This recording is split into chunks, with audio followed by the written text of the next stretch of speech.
They fined me $3,000, 0 cents for my rescue dog's barking, then tried to foreclose on my house when I couldn't pay. What they didn't know?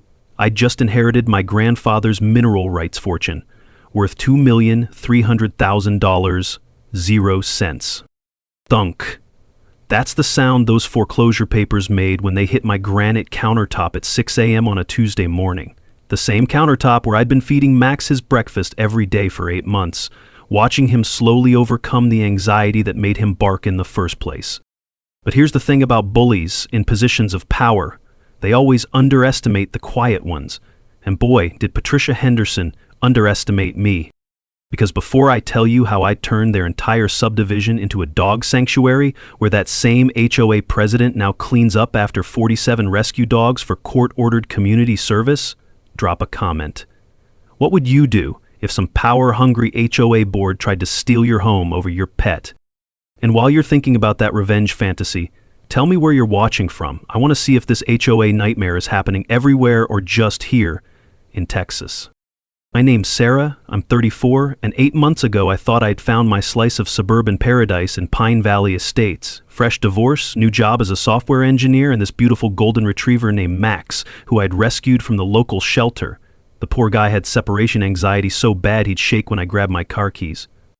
Pine Valley looked perfect on paper. 47 cookie-cutter McMansions built in 2019, each one worth about $400, 0 cents K. Complete with an HOA that promised premium lifestyle maintenance for just $300, 0 cents a month. The smell of fresh mulch and chemical lawn treatments hit you the moment you drove through those fancy stone gates. Every morning at 6 a.m. sharp, you'd hear the symphony of identical sprinkler systems firing up like clockwork. That's where I met Patricia Henderson. Pat was 52, HOA board president for 3 years running, and lived in the biggest house on the corner lot like some kind of suburban queen. She'd retired early from her bank manager job and spent her days measuring grass height with an actual ruler, I'm not kidding, and walking her 2 overly groomed poodles named Duchess and Earl. These dogs were so well trained they probably asked permission to breathe. The first time Pat knocked on my door, Max had been barking for maybe 20 minutes while I ran to the grocery store. Nothing crazy, just typical anxious dog stuff. But there she was at 7 p.m. sharp, clipboard in hand, wearing enough gardenia perfume mixed with hairspray to choke a horse. Some of us worked hard to maintain property values here, she said, handing me a noise violation warning, complete with timestamp photos she'd apparently been taken from her window. The condescension dripped off every word like that sticky sweet perfume. I tried to explain about Max's anxiety, about how we were working with a trainer, about how he was getting better every week. Pat just smiled, that thin-lipped smile, and tapped her pen against her clipboard. Rules are rules, dear. We all have to make sacrifices for the greater good. Week 1, written warning. Week 2, Max barked during a thunderstorm, 2nd violation. Week 3, $500, 0 cents fine for repeat offense. I discovered later that Pat had been documenting everything with a sound meter app, like she was building a legal case against a 3-year-old rescue dog. Meanwhile, the rest of the neighborhood was walking on eggshells. Tom, the retired firefighter next door, would give me these apologetic looks over the fence. He'd whisper stories about how Pat once fined him $200, 0 cents for hanging his American flag 2 inches too low. Janet, the single mom across the street, had been hiding her garden gnomes in the garage ever since Pat declared them unapproved decorative elements. There was even a secret text chain called Pine Valley Resistance where neighbors would warn each other when Pat was making her rounds with that damn clipboard. But here's what I didn't know yet, and what Pat definitely didn't know, was that my grandfather had just passed away 3 months earlier. Grandpa Joe was an old-school oil wildcatter who'd struck it rich in West Texas back in the day. The lawyers were still processing his estate, but he'd left me something that would change everything. Mineral rights worth $2,300,000, 0 cents. All those nights I spent at 2 a.m. drinking bitter coffee and reading HOA bylaws online, trying to figure out how to fight back against Pat's power trip, I had no idea I was sitting on a fortune that would let me buy and sell her entire neighborhood. Max could sense my stress. His anxiety was getting better with all the extra attention, but he'd still whimper when he heard Pat's stilettos clicking down the sidewalk. Those heels announced her presence like a warning bell, and half the dogs in the neighborhood would start barking before she even came into view. Looking back, I think that's when I realized this wasn't just about one cranky HOA president with too much time on her hands. This was about people who used tiny amounts of power to make other people's lives miserable. And sometimes, the universe gives you exactly the right tools to fight back. That wasn't done with me, not even close. 2 weeks after that $500 0 fine, I'm walking Max around the block when I notice something new pointed directly at my backyard. Professional-grade sound monitoring equipment mounted on Pat's fence like she's running a surveillance operation. This wasn't some smartphone app anymore. This thing looked like it belonged at a construction site. But that was just the beginning. The next morning, I find a city code enforcement officer at my door, clipboard in hand, looking around my yard like he's expecting to find a puppy mill. "Ma'am, we received a complaint about a commercial dog breeding operation at this address." I nearly choked on my coffee. "Commercial breeding? I have one dog." He shrugged. "Just following up on the complaint. Mind if I take a look around?" While he's checking my perfectly normal backyard, one dog, one water bowl, one tennis ball, I'm getting notifications on my phone. Pat's been busy on the neighborhood Facebook group posting about property value destruction and residents who don't respect community standards. The comment section is a battlefield with Pat's supporters talking about certain people who don't belong in a nice neighborhood like this. The taste of that bitter 2 a.m. coffee is still burned into my memory from all those nights I spent researching HOA bylaws online. See, Pat was betting I'd just roll over and pay the fines. What she didn't count on was my software engineer brain kicking into problem-solving mode. First discovery, Pat was exceeding her authority. The HOA bylaws clearly stated that fines over $100 0 required a board vote, not just the president's decision. She'd been flying solo on all my violations. So I did what any reasonable person would do. I installed my own security cameras. Completely legal, all pointing at my own property, but with a perfect view of the common areas where Pat liked to patrol. And that's when I caught my first mini twist. Remember Duchess and Earl, Pat's perfectly behaved poodles? Turns out they're only perfect when Pat's around to micromanage them. Every Thursday at 2 p.m. sharp, Pat drives to her weekly bridge club across town. The moment her car disappears around the corner, those well-trained dogs turn into furry sirens. 47 minutes of continuous barking, I timed it. My phone's voice recorder captured every yip, yap, and howl while I sat on my back porch with Max, who was looking at me like, "Are you seriously going to let them get away with that?" The satisfying click of that recording app starting up was like music to my ears. But here's where it gets interesting. While I'm building my case against Pat's hypocrisy, Tom leans over the fence and drops some neighborhood intel. "She got me for a $200 0 fine last year," he whispers, glancing around like Pat might materialize out of thin air. My American flag was hanging 2 inches too low, measured it herself with a tape measure. Janet joins us at the fence, looking both ways before speaking. "I've been hiding my garden gnomes in the garage for 6 months. She said they violated the architectural harmony standards." That's when Tom pulls out his phone and shows me something beautiful. The Pine Valley Resistance text chain. 23 neighbors, all sharing Pat horror stories and warning each other when she's making her rounds. "Mrs. Chen from the end of the street got fined for her rose bushes being the wrong shade of pink," Janet whispers. "Apparently they clash with the approved color palette." I'm looking at these good people all tiptoeing around their own neighborhood like they're living under some kind of dictatorship, and something clicks. This isn't just about Max's barking anymore. This is about a bully who's been terrorizing an entire community one ridiculous fine at a time. So I make my first strategic move. I start documenting everything. Every interaction, every violation notice, every suspicious activity gets logged in a spreadsheet with timestamps and photo evidence. My software background comes in handy. I build a database that would make a forensic accountant weep with joy. And then I discover Pat's first real vulnerability. While researching property law just in case things escalate, I stumble across something interesting in the county records. Pat's been filing complaints about other neighbors too. There's a lot of other neighbors. Single women mostly, a few elderly residents, one family with teenage kids who play basketball in their driveway. Starting to see a pattern here. But the real kicker is when I cross-resection her complaint history with actual violations. Pat's been making stuff up. Garden gnomes aren't mentioned anywhere in the HOA bylaws. Neither are flag height requirements or rosebush color restrictions. Here's your first knowledge nugget. HOA board members can be held personally liable for exceeding their authority. Always demand they cite specific bylaw sections in writing. Most bullies fold when you force them to show their work. Max is getting more confident every day, his tail wagging like a drumbeat against my legs whenever we walk past Pat's house. He can sense the shift in my energy from victim to strategist. And honestly, I'm starting to enjoy this chess match. Pat doubled down hard.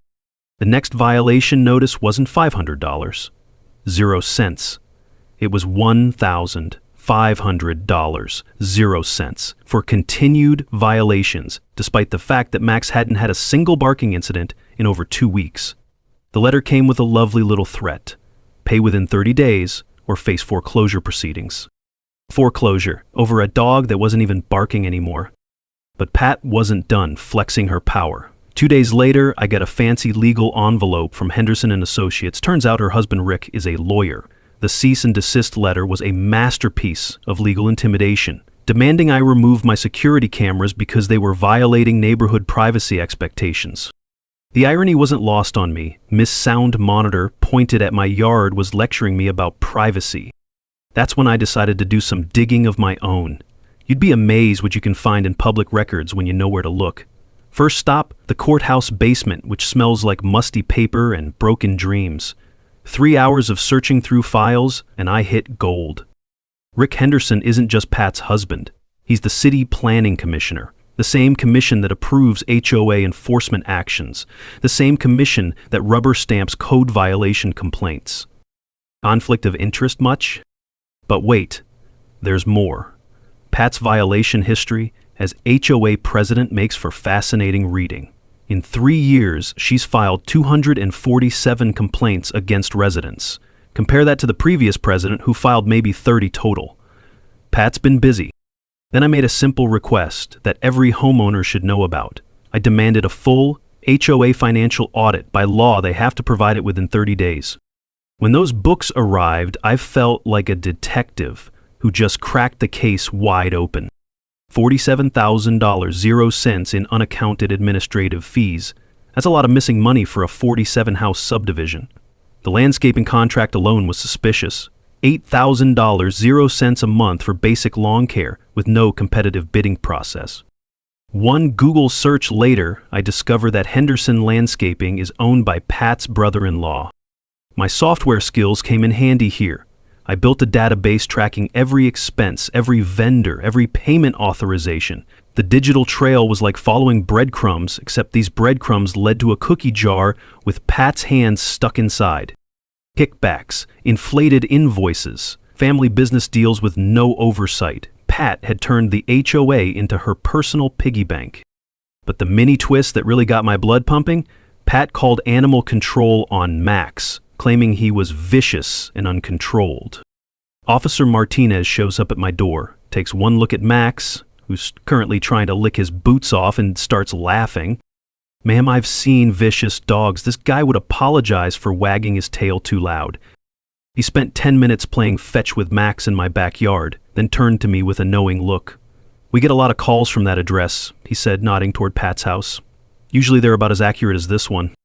That evening, the Pine Valley Resistance text chain was buzzing. Tom had news. Did some research on our dear president, he texted. Used to work at First National Bank, left under mysterious circumstances 3 years ago. Janet's ex-husband Mike, the investigative journalist, had been making some calls. Turns out Pat was asked to resign from the bank for irregular loan practices. Nothing criminal was ever filed, but the pattern was clear. Pat has a history of using her position to benefit herself and her family. Mrs. Chen, our retired accountant neighbor, offered to help analyze the HOA books. I've seen this before, she said during our secret garage meeting. Small-scale embezzlement, family business favoritism. It's more common than you'd think in HOAs. But here's where the story takes a turn that even I didn't see coming. My grandfather's estate lawyer calls with an update on the mineral rights situation. Apparently, those old oil leases from the 1960s are suddenly very valuable again. New fracking techniques make previously uneconomical wells profitable. Miss Thompson, your grandfather's mineral rights are worth approximately $2,300,000 0 cents in today's market. I'm holding the phone, staring at Max, who's chasing his tail in the backyard, and suddenly realizing that I have enough money to solve this problem permanently. Not just pay Pat's ridiculous fines, but buy my way out of this nightmare entirely. Or better yet, use that leverage to solve the problem for everyone. That night, I started researching property acquisition law and HOA dissolution procedures, because if Pat wanted to play hardball, I was about to show her what a real power move looked like. Here's your second knowledge nugget: always request HOA financial records annually. Embezzlement is surprisingly common, and boards must provide documentation by law. Most crooks count on homeowners never asking to see the books. Max sensed something was different. His anxiety was completely gone now, replaced by this confident swagger that matched my own growing determination. We weren't just defending ourselves anymore, we were going on the offensive. Pat went nuclear. The sheriff's notice was taped to my front door like a scarlet letter. Formal foreclosure proceedings for $3,000 0 cents in accumulated fines. 60 days to pay up or lose my house. The auction was scheduled for March 15th, and Pat had already started spreading the word that the problem neighbor would finally be gone.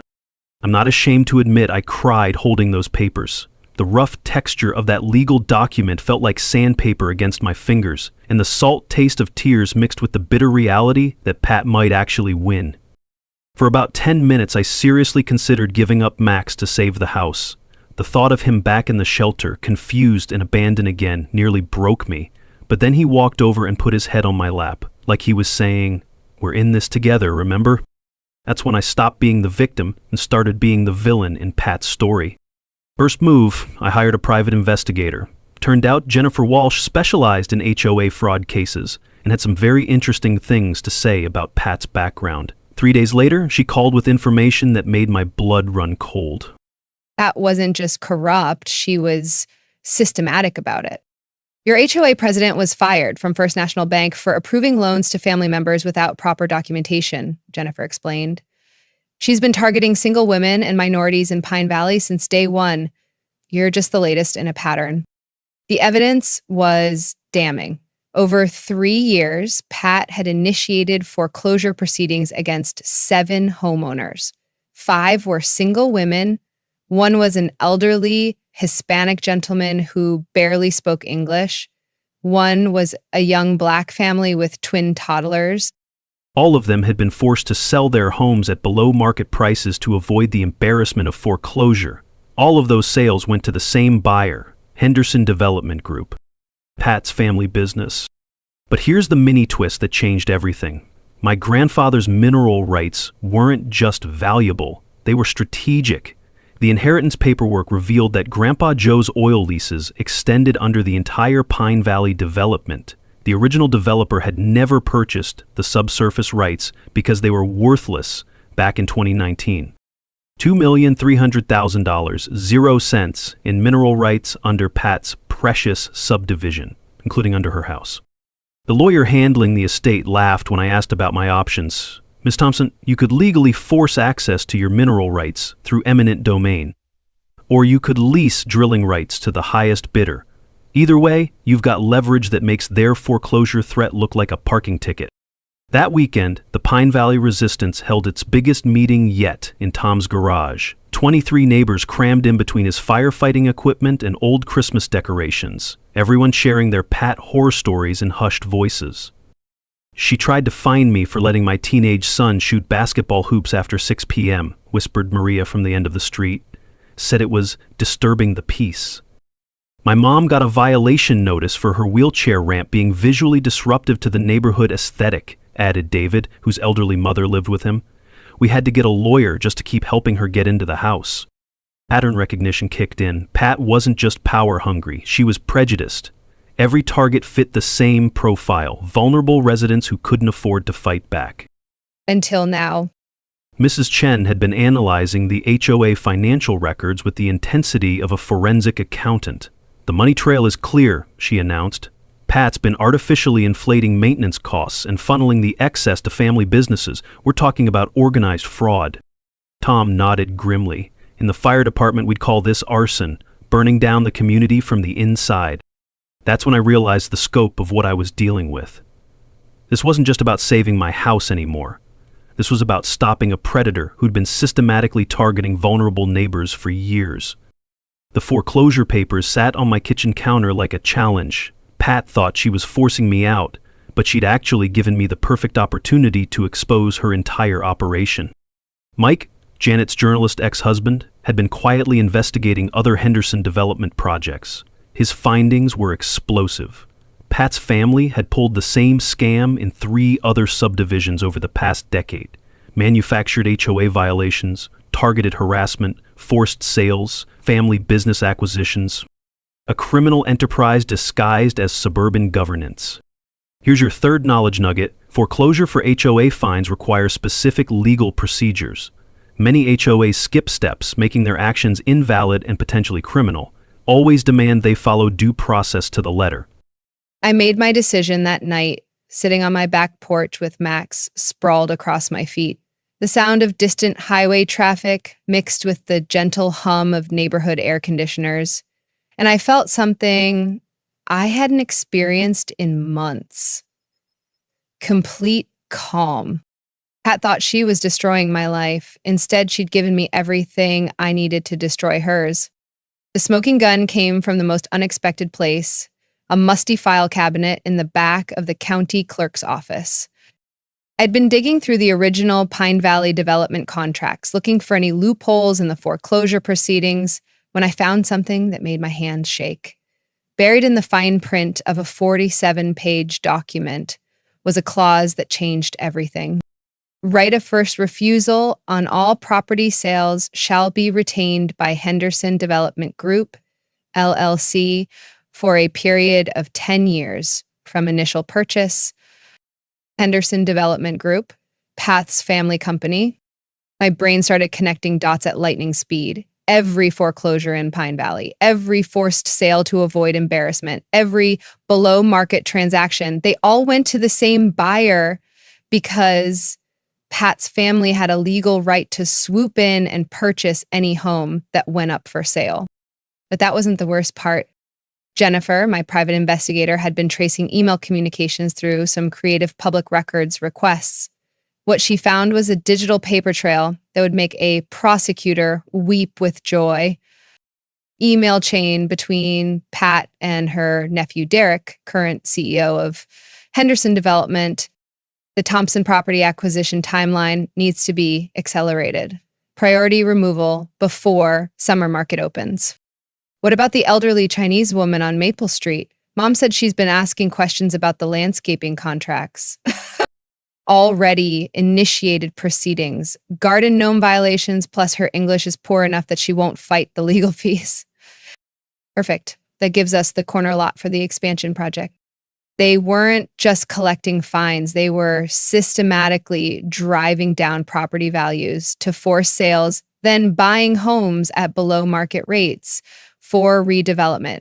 It was gentrification with a gavel and a clipboard. The real estate manipulation went back to day one. Pat had been targeting undesirable residents from the moment she became HOA president. Single women who couldn't afford legal fights, elderly immigrants who didn't understand their rights, families with children who made noise. My name was on their acquisition list before I'd even moved in. This realization shifted the entire power dynamic. I wasn't a victim. I was a target in a calculated scheme to steal people's homes. And Pat had no idea that her latest mark was sitting on $2,300,000, 0 cents in mineral rights that extended under her precious subdivision. The mineral rights weren't just valuable, they were weapons grace leverage. Every lot in Pine Valley sat on top of oil and gas deposits that my grandfather had owned since 1962. The surface developers in 2019 never bothered to check who owned what was underneath their fancy houses. Legal research confirmed what I'd suspected. Mineral rights trump surface rights in Texas. I could literally force access to my property through any lot in the subdivision. Or I could lease drilling rights to an oil company and let them handle the logistics. Either way, Pat's real estate empire was built on land she didn't actually control. But the emotional impact hit harder than the legal implications. Max barking hadn't been the problem. I'd been the problem. My existence as a single woman with a rescue dog threatened their carefully orchestrated neighborhood aesthetic. I was never going to be allowed to stay, no matter how quiet Max became. The foreclosure papers suddenly looked different. Not like a punishment for violations, but like an eviction notice from people who'd been planning to steal my home from the beginning. That night, I sat in my kitchen reading through every email, every financial record, every piece of evidence that Jennifer had uncovered. Max curled up at my feet, completely relaxed for the first time since we'd moved to Pine Valley. He could sense that something fundamental had shifted.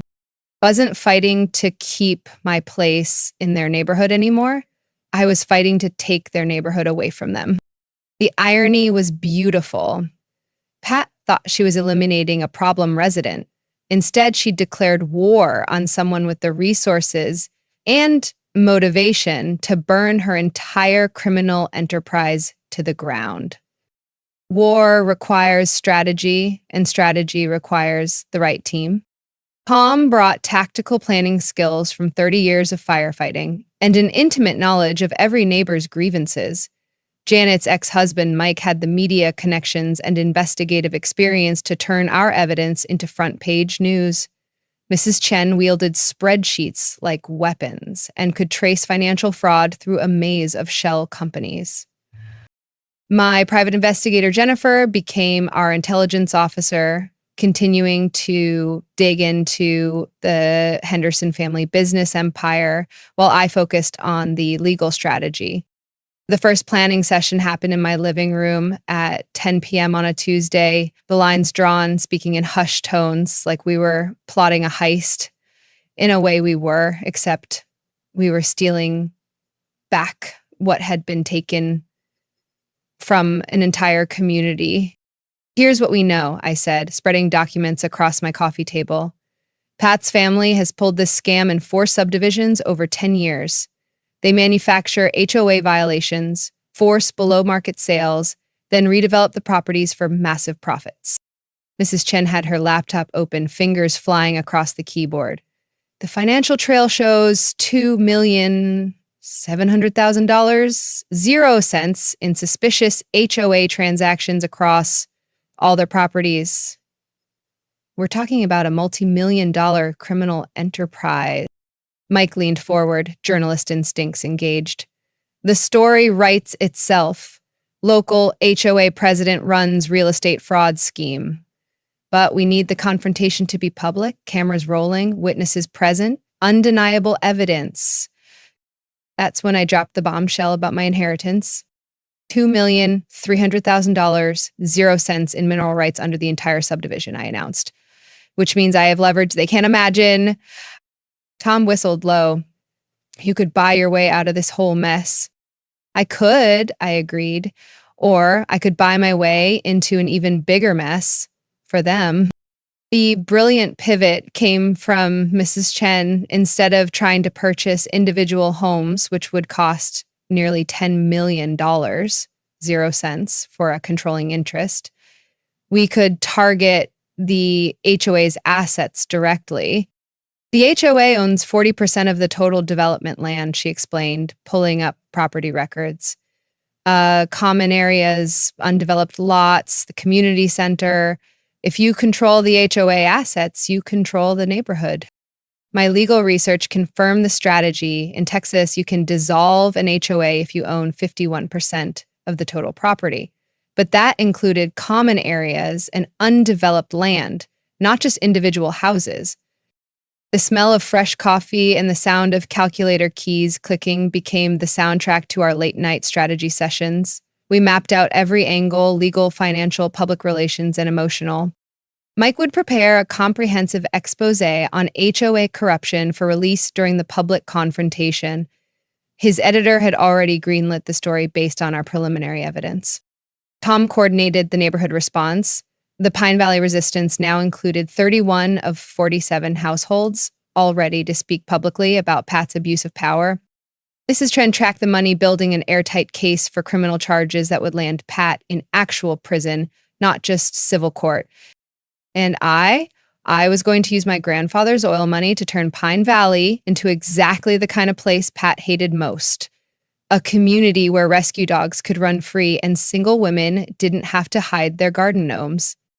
The dog park vision evolved during those planning sessions. 15 acres of former restricted common areas converted into a sanctuary for rescue animals, educational programs for dog training and trauma recovery, a community center where neighbors could gather without fear of violating some arbitrary rule. But first, we had to survive the foreclosure. My lawyer, a sharp property attorney with oil and gas experience, walked me through the acquisition strategy.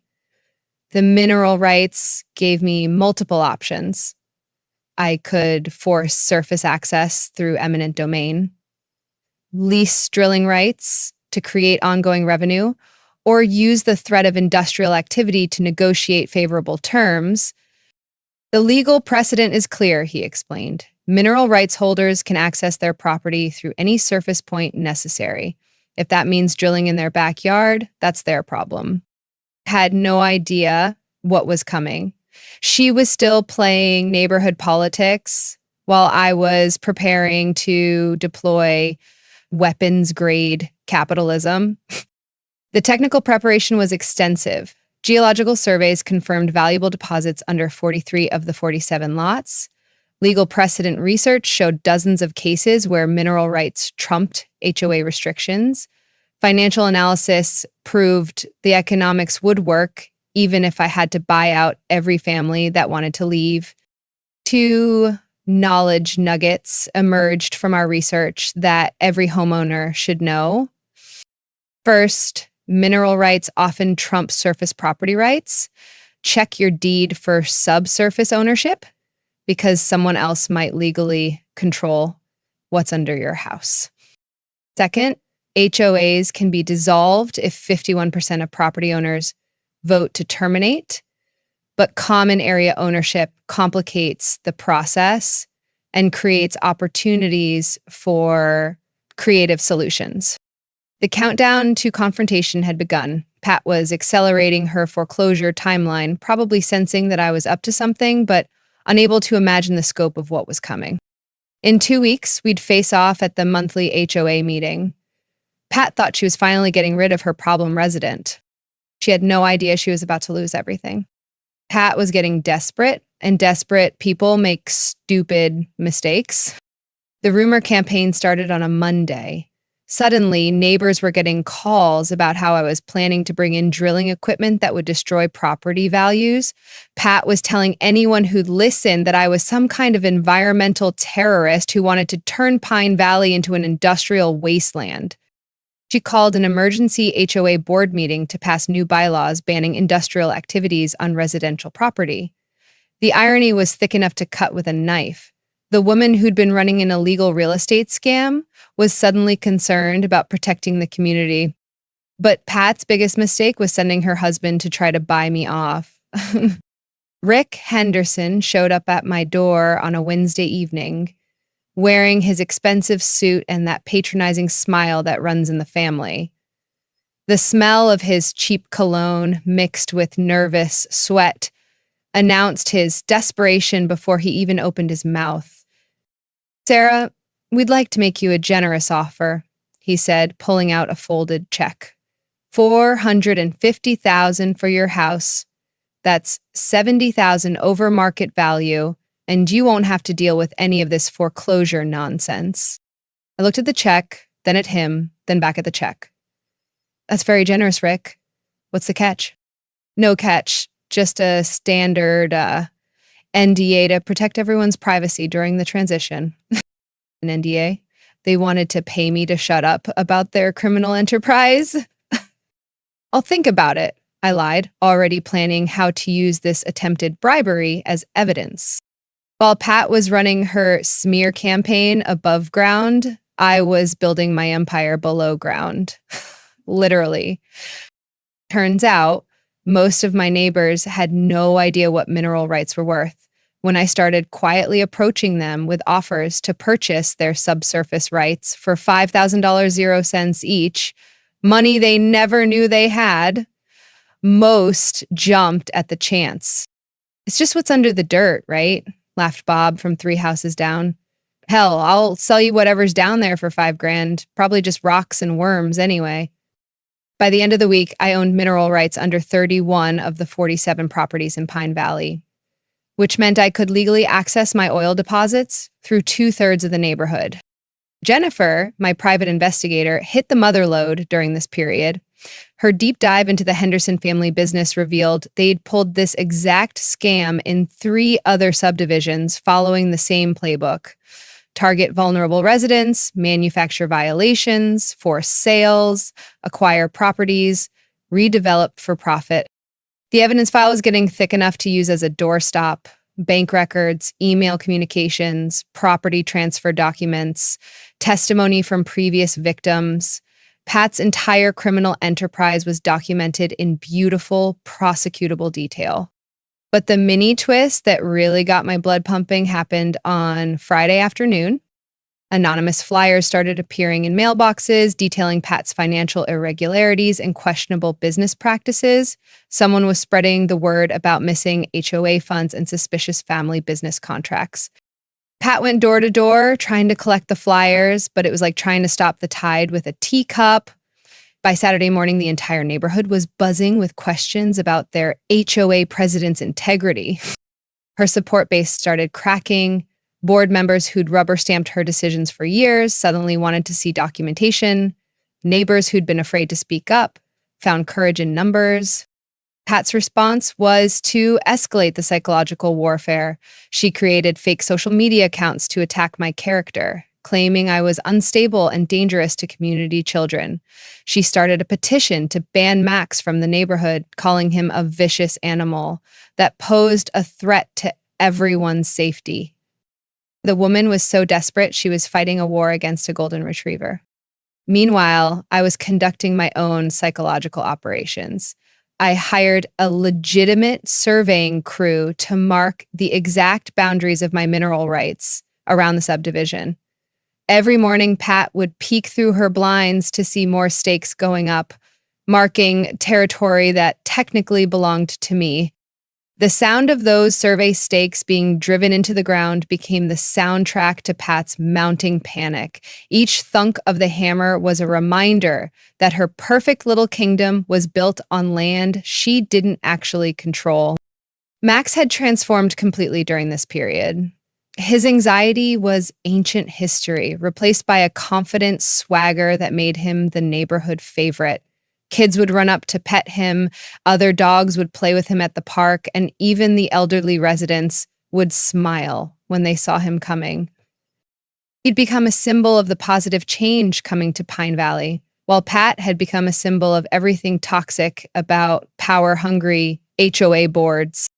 The foreclosure hearing was still scheduled for next week, but Pat didn't realize she was walking into a trap. She thought she was finally getting rid of her problem resident. She had no idea that her problem resident was about to become her landlord. Pat's final desperate move was calling an emergency HOA meeting to vote me out of the neighborhood entirely. The email went out to all residents on a Friday afternoon. Emergency Community Standards meeting, Monday, 7 p.m., Community Center. The agenda had one item: resolution to remove resident in violation of community harmony standards. She was invoking a clause buried deep in the HOA bylaws that allowed for immediate eviction of residents who posed a fundamental threat to neighborhood character. It was the nuclear option, and she was betting that fear would drive enough neighbors to her side. I let her think she was winning. All weekend, I played the part of the panicked resident, made a few strategic phone calls where I sounded desperate and defeated, let it slip to the right neighbors that I was scrambling to find a lawyer, and didn't know how to fight back. Pat was so confident that she started shopping for champagne to celebrate my departure. Meanwhile, Mike had his camera crew ready to roll. The local news station was sending a reporter to cover what they thought was a routine HOA meeting. Social media campaigns were locked and loaded, waiting for the perfect moment to launch. My legal documents had been finalized that very morning. The purchase of all HOA common areas was complete. 15 acres of parks, playgrounds, and undeveloped land now belonged to me. Pat had no idea that while she was planning to kick me out of my house, I'd just bought the neighborhood. The mineral rights consolidation had reached critical mass. 31 properties worth of subsurface access gave me legal control over 2/3 of Pine Valley's underground. The geological survey confirmed deposits worth $2,300,000, 0 cents in current market conditions. Monday evening arrived with the kind of dramatic tension you usually only see in movies. The community center was packed with over 60 residents, plus news cameras, plus a few unexpected guests that Pat definitely wasn't expecting. The Pine Valley resistance had mobilized everyone. People were standing along the walls, sitting on the floor, crowding around doorways. Pat arrived fashionably late, wearing expensive new jewelry that probably came from embezzled HOA funds. The sound of her stilettos clicking across the community center floor was like a death march. She just didn't realize she was the one marching to her doom. She called the meeting to order with that smug confidence that comes from thinking you hold all the cards. "We're here tonight to address a serious threat to our community standards," Pat announced, her voice carrying that same condescending tone I'd heard 8 months ago. "Certain residents have shown a complete disregard for the rules that make Pine Valley the premier neighborhood it is today." The crowd was restless, neighbors shifting in their seats, whispering among themselves, looking between Pat and me, like they were watching a tennis match. "The board has voted to invoke the Community Harmony Standards Clause," Pat continued, "to remove the resident whose dog barking, property violations, and general disrespect for authority has made it impossible for the rest of us to enjoy our homes." That's when I stood up, Max by my side, and delivered my opening salvo. Before we vote on anything, Pat, I'd like to share some information about how our HOA finances have been managed. Pat tried to shut me down. "You're out of order. This meeting is about your violations, not the $47,000, 0 cents in missing funds," I continued, projecting my voice to the back of the room. "The no-bid contracts to your brother-in-law's landscaping company. The foreclosure proceedings designed to force below-market sales to your family's development business." The room exploded. Neighbors shouting questions, demanding answers, voices rising in anger and confusion. Pat was frantically banging her gavel, trying to restore order, but the damage was done. I had their attention, and I wasn't finished. "Pat, you want to talk about community standards? Let's talk about the email where you called Mrs. Chen's English poor enough that she won't fight the legal fees. Let's talk about targeting single women and elderly residents for manufactured violations." Mike was getting every word on camera. The news reporter was scribbling notes furiously. Pat's face was cycling through shades of white that would make a paint store jealous. "This is slander," Pat screamed. "Security, remove this woman." But there was no security. Just 60 angry neighbors who were finally hearing the truth about their HOA president's criminal enterprise. That's when I played my ace card. "Ooh, and Pat, about those foreclosure proceedings you're so excited about. I pulled out the deed paperwork with a flourish. I bought all the HOA common areas this morning with my inheritance from Grandpa's oil wells. The silence was deafening. You could hear a pin drop if pins made the same sound as Pat's jaw hitting the floor. Which means, I continued with a smile, I own the parks, the playgrounds, and all the undeveloped land you've been using to threaten people. I also own mineral rights under 31 of your properties. Max barked once, perfectly timed, and the crowd erupted in laughter and applause. Pat's face went through more color changes than a mood ring having an existential crisis. That's impossible, she stammered, papers rustling frantically as she searched through HOA bylaws like they might magically contain a clause about mineral rights. You can't just buy. Actually, I can, I said, holding up the official deed transfer documents. And I did this morning.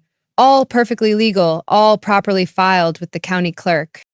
The community center was electric with tension. 60 neighbors holding their breath, news cameras capturing every moment, and Pat Henderson realizing that her carefully constructed empire was crumbling in real time. Before anyone votes on anything, I continued, I think we should hear from some other people who have experience with Pat's community standards. That's when the cavalry arrived. Maria Santos stepped up first. Patricia Henderson fined my family $800, 0 cents, for letting our teenage son play basketball in our own driveway after 6 p.m. When we couldn't pay immediately, she started foreclosure proceedings. David Kim was next. She tried to fine my elderly mother for her wheelchair ramp being visually disruptive. We had to hire a lawyer just to keep helping Mom get into her own house. One by one, neighbors stood up to share their stories. The room filled with testimonies of harassment, discrimination, and abuse of power that painted a picture of systematic corruption spanning 3 years. Pat tried desperately to regain control. These are all lies, coordinated attacks by disgruntled residents who don't want to follow simple rules. Simple rules? Tom stood up, his firefighter's voice carrying authority. Like the American flag height requirement that doesn't exist in our bylaws? The garden gnome ban you invented? The quiet hours that somehow only apply to families with children? Mrs. Chen opened her laptop and projected the HOA financial records onto the community center screen. Missing funds, $47,000, 0 cents. Unauthorized payments to family businesses, $78,000, 0 cents. The numbers hung in the air like an indictment. Pat's husband, Rick, tried to sneak toward the exit, but Mike's camera operator was positioned perfectly to catch him attempting to flee.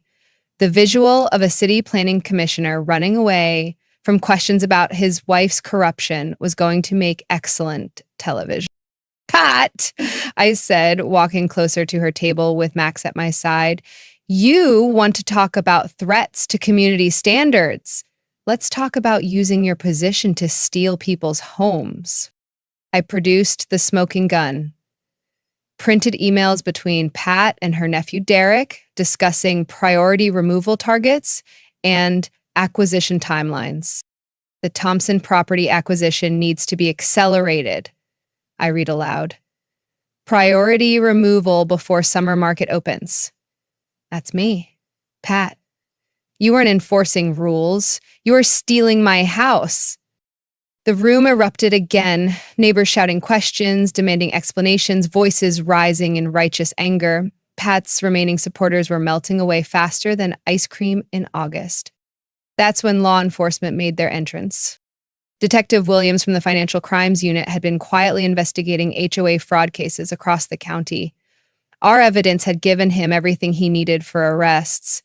Bank examiner Patricia Gomez was right behind him, carrying official documents that would freeze all Henderson family business accounts pending investigation. Pat saw the badges and panicked.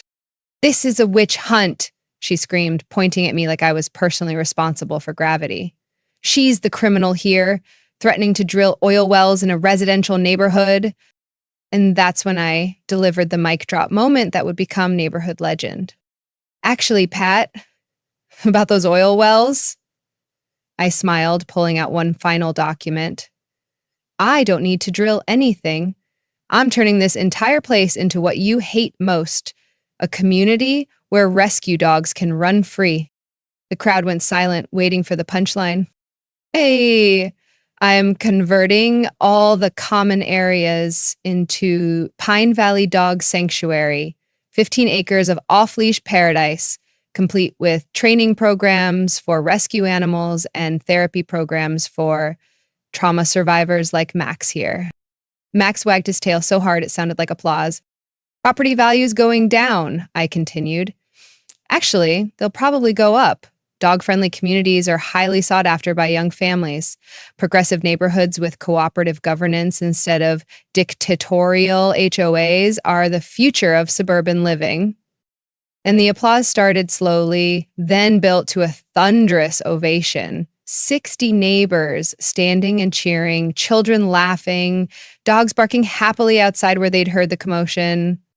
Pat made one last desperate attempt to save face. She tried to run, but her designer heels betrayed her on the community center steps. The sound of those stilettos breaking was the perfect metaphor for her shattered authority.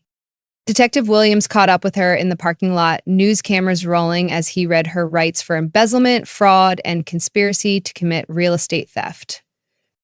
The last image of Patricia Henderson as HOA president was her being loaded into a police car, while Max and 47 rescue dogs played freely in what used to be her restricted common areas. Justice served with a side of cosmic irony. 6 months later, Pine Valley looks like a completely different place. The grand opening of Pine Valley Dog Sanctuary was everything I dreamed of and more. 15 acres of former restricted areas, now filled with the happy chaos of rescue dogs learning to trust humans again. Max leads the pack as our unofficial ambassador. His transformation from anxious shelter dog to confident therapy animal, inspiring everyone who meets him. Patricia Henderson? She's serving 3 years in state prison for embezzlement, fraud, and conspiracy. The judge was particularly unimpressed with her systematic targeting of vulnerable residents. Her husband, Rick, lost his position on the City Planning Commission, and their house, ironically, was sold at below market value to pay restitution to her victims. The court-ordered community service was my personal favorite touch. 200 hours of cleaning up after dogs at the sanctuary she tried to destroy. There's something beautifully poetic about watching someone who spent years terrorizing pet owners, scooping poop in a designer pantsuit covered in golden retriever fur. But the real victory isn't Pat's downfall, it's what we built in its place. The Pine Valley Housing Cooperative officially replaced the HOA by unanimous vote. Instead of arbitrary rules enforced by power-hungry board members, we have community guidelines developed by residents for residents. The $300.00 monthly fees now go toward actual neighborhood improvements instead of financing someone's family business empire. Property values didn't crash like Pat predicted. They soared. Turns out dog-friendly communities with transparent governance are exactly what modern families want. We've had 12 new families move in specifically because of our cooperative model and pet-inclusive policies. Janet's garden gnomes are now featured on the official Whimsical Garden Tour that brings visitors from 3 counties. The educational programs exceeded every expectation. Our dog training classes help rescue animals overcome trauma while teaching kids about empathy and responsibility. The pet therapy program pairs trained dogs with trauma survivors, creating healing connections that benefit both humans and animals. We partnered with the community college to offer animal behavior certification courses, turning the sanctuary into an accredited learning center. Max found love too, with Tom's rescue beagle named Rosie. Watching those two play in the park where Pat once measured grass height with a ruler never fails to make me smile. Tom and I found something pretty special ourselves, bonding over our shared experience of standing up to neighborhood bullies, and our mutual love of furry trouble. The ripple effects spread far beyond Pine Valley. Mike's investigative series on HOA corruption won a state journalism award and inspired legislative hearings about accountability in residential governance. Our cooperative model is being studied by urban planning departments at 3 universities. I've consulted with 17 other communities facing similar HOA nightmares, sharing our playbook for fighting back against petty tyrants. The Henderson Development Group collapsed completely once their fraud scheme was exposed. Investigators found they'd targeted over 200 families across 4 subdivisions, stealing homes worth more than $8 million, 0 cents through manufactured violations and forced sales. The civil lawsuits are still ongoing, but every victim is getting their justice and their money back. Mrs. Chen became our treasurer and financial watchdog, ensuring that no future board member can embezzle so much as a penny. Her monthly transparency reports are models of clarity that other cooperatives have adopted. Tom serves as our community safety coordinator, using his firefighter experience to keep everyone secure without the authoritarian nonsense. The sanctuary dogs are thriving. We house 47 rescues at any given time, with adoption rates near 90%, thanks to our comprehensive training and socialization programs. Local veterinarians volunteer their services, businesses donate supplies, and families from across the region visit for educational tours. On quiet evenings, I walk through the dog park with Max, listening to the sounds of children laughing, dogs playing, and neighbors actually talking to each other instead of hiding behind their blinds. The smell of barbecue from community cookouts has replaced the chemical scent of overtreated lawns. The clicking of stilettos on sidewalks has been replaced by the patter of paws on grass.